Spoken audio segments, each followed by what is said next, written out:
The messages to Raymond Nader from the book Saint Charbel, from his contemporaries to our day. Appendix.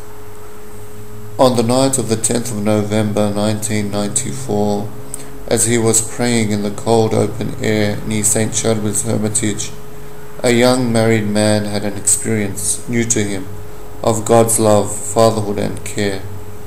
That man was Raymond Nader, and here is his story. I was praying, as was my custom of many years, and this time in front of Saint Charbel's hermitage in Annea.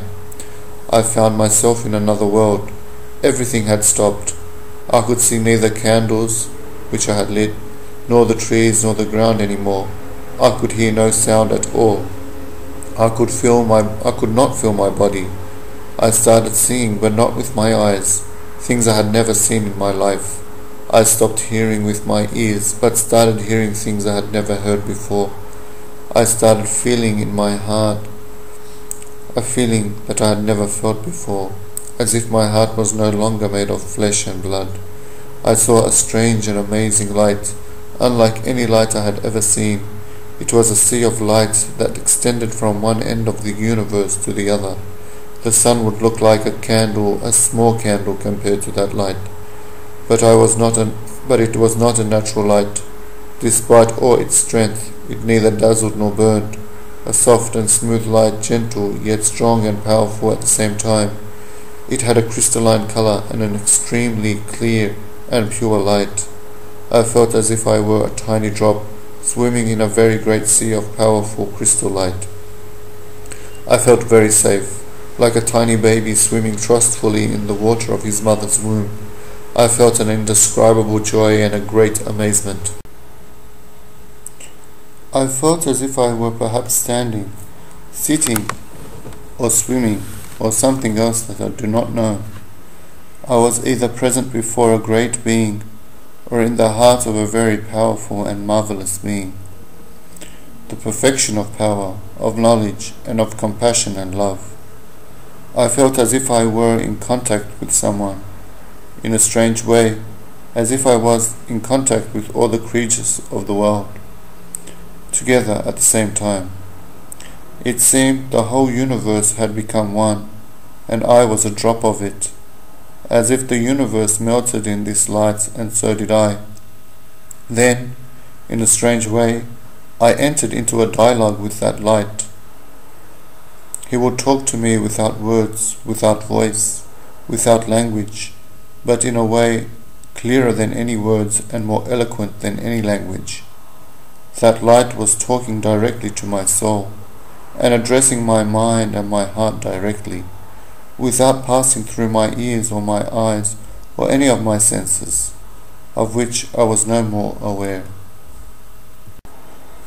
I said to myself, I must be dreaming. He answered me in his way and in his language, which is devoid of words, sounds, or languages. He made me understand, in a very clear way, that he can neither be misinterpreted, misunderstood, or wrongly explained, that I was not dreaming, as if he was telling me, no, you are not dreaming. Yet I repeated to myself, I am certainly not conscious. In the same marvelous and clear way he explained to me that I was at the pinnacle of consciousness, and that I had never in my life reached a level of an awareness of my existence and of my being as I had at that moment. It was as if he was telling me, you are now more conscious than you have ever been in your life. You are at the most conscious moment of your life. Then I started wondering, where am I? What is this light? Who is this talking to me? At that moment, I felt the most awesome sensation a person can ever feel. A very great peace, an indescribable joy, an intense and absolute happiness, a complete and wonderful clarity, a pure and strong love that exceeds by millions of times the love that exists in the hearts of all human beings together. A great and tremendous love, yet unlike that of humans, a different one, a great divine love which only that light can grant. As I was overwhelmed by that wonderful feeling and completely melted in it, I heard him telling me, "This is me," as if I had known him for a very long time, since my birth, or even perhaps before I was born. I felt as if he knew me perfectly, since I had been formed in my mother's womb,